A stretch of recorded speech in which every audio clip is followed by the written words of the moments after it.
13 दिसंबर 2001 की सुबह दिल्ली में ठंडी सर्दी का मौसम था।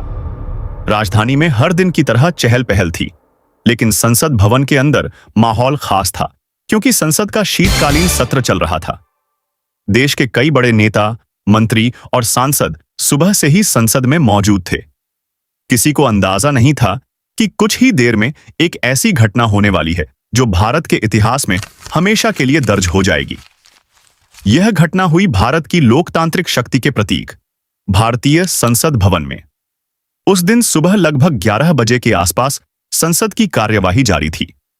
सांसद अपने अपने काम में व्यस्त थे, मीडिया कर्मी बाहर रिपोर्टिंग कर रहे थे और सुरक्षा बल अपनी नियमित ड्यूटी पर तैनात थे। संसद परिसर की सुरक्षा हमेशा कड़ी रहती है, लेकिन उस दिन हमलावरों ने बेहद चालाकी से अंदर घुसने की योजना बनाई थी। करीब 11:30 पर एक सफेद एम्बेसडर कार संसद परिसर के गेट की ओर बढ़ी। यह कार देखने में एक सरकारी वाहन जैसी लग रही थी। उस पर नकली पहचान चिन्ह लगे हुए थे, जिससे पहली नजर में शक करना मुश्किल था। लेकिन जैसे ही कार अंदर दाखिल हुई, सुरक्षा कर्मियों को कुछ असामान्य लगा। उन्होंने वाहन को रोकने की कोशिश की। जैसे ही सुरक्षा जांच शुरू हुई, कार में बैठे हमलावरों ने अचानक हमला शुरू कर दिया। परिसर में अफरा तफरी का माहौल बन गया, लेकिन संसद की सुरक्षा में तैनात जवानों ने तुरंत स्थिति को संभाला। उन्होंने बिना देर किए जवाबी कार्रवाई शुरू की और सबसे पहले सांसदों और कर्मचारियों की सुरक्षा सुनिश्चित करने पर ध्यान दिया। सुरक्षा बलों ने संसद भवन के सभी दरवाजों को तुरंत बंद कर दिया ताकि कोई भी हमलावर अंदर तक न पहुंच सके। अंदर मौजूद सांसदों को सुरक्षित स्थानों पर ले जाया गया। कुछ ही मिनटों में पूरा परिसर सुरक्षा घेराबंदी में आ गया। यह एक बेहद तनावपूर्ण समय था, लेकिन सुरक्षा बलों की तेजी और बहादुरी ने एक बड़े खतरे को टाल दिया। हमले के पीछे पाकिस्तान आधारित आतंकी संगठनों जैश-ए-मोहम्मद और लश्कर-ए-तैयबा का नाम सामने आया। जांच एजेंसियों ने तुरंत घटना की जांच शुरू कर दी। दिल्ली पुलिस की विशेष टीमों और खुफिया एजेंसियों ने मिलकर हमले से जुड़े सबूत इकट्ठा किए। जांच के दौरान फोन रिकॉर्ड, दस्तावेज और अन्य सुरागों के आधार पर कई संदिग्धों को हिरासत में लिया गया। इस मामले में अफजल गुरु समेत कुछ लोगों को गिरफ्तार किया गया। इसके बाद अदालत में लंबी कानूनी प्रक्रिया चली। यह मामला देश भर में चर्चा का विषय बना रहा और न्यायिक प्रक्रिया पर पूरे देश की नजर थी। उस समय भारत के प्रधानमंत्री अटल बिहारी वाजपेयी थे। हमले के बाद केंद्र सरकार ने इसे राष्ट्रीय सुरक्षा पर सीधा हमला माना। भारत ने अपनी सीमाओं पर बड़े पैमाने पर सैन्य तैयारी शुरू की।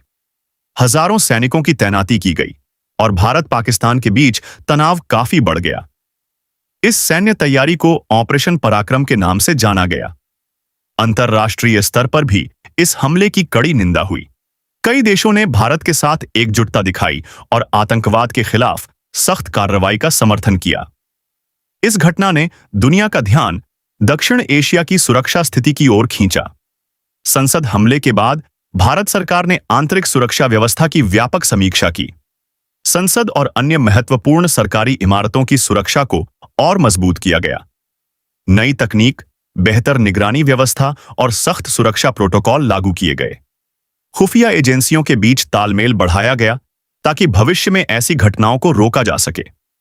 इस हमले का भारत की राजनीति और सुरक्षा नीति पर गहरा प्रभाव पड़ा। आतंकवाद के खिलाफ देश का रुख और सख्त हुआ। सुरक्षा बलों के प्रशिक्षण और संसाधनों में सुधार किया गया। साथ ही आम नागरिकों में भी राष्ट्रीय सुरक्षा के प्रति जागरूकता बढ़ी। 13 दिसंबर 2001 की यह घटना सिर्फ एक हमला नहीं थी, बल्कि भारत के लोकतंत्र की परीक्षा थी। उस दिन सुरक्षा बलों की बहादुरी और तत्परता ने देश के शीर्ष नेतृत्व और लोकतांत्रिक व्यवस्था की रक्षा की। यह घटना आज भी हमें याद दिलाती है कि सतर्कता, एकजुटता और मजबूत सुरक्षा व्यवस्था कितनी जरूरी है। आज जब हम उस दिन को याद करते हैं, तो यह सिर्फ एक दुखद घटना की याद नहीं है, बल्कि उन लोगों के साहस और बलिदान को सम्मान देने का दिन भी है जिन्होंने अपने कर्तव्य को सबसे ऊपर रखा। संसद हमला भारत के इतिहास का एक महत्वपूर्ण अध्याय है, जिसने देश को और मजबूत और सजग बनने की सीख दी। यह थी 2001 के भारतीय संसद हमले की पूरी कहानी। एक ऐसी घटना जिसने देश को झकझोर दिया, लेकिन साथ ही भारत की एकजुटता और मजबूती को भी दुनिया के सामने दिखाया। अगर आपको यह जानकारी उपयोगी लगी हो तो वीडियो को शेयर करें और इतिहास की ऐसी ही महत्वपूर्ण कहानियों के लिए जुड़े रहें।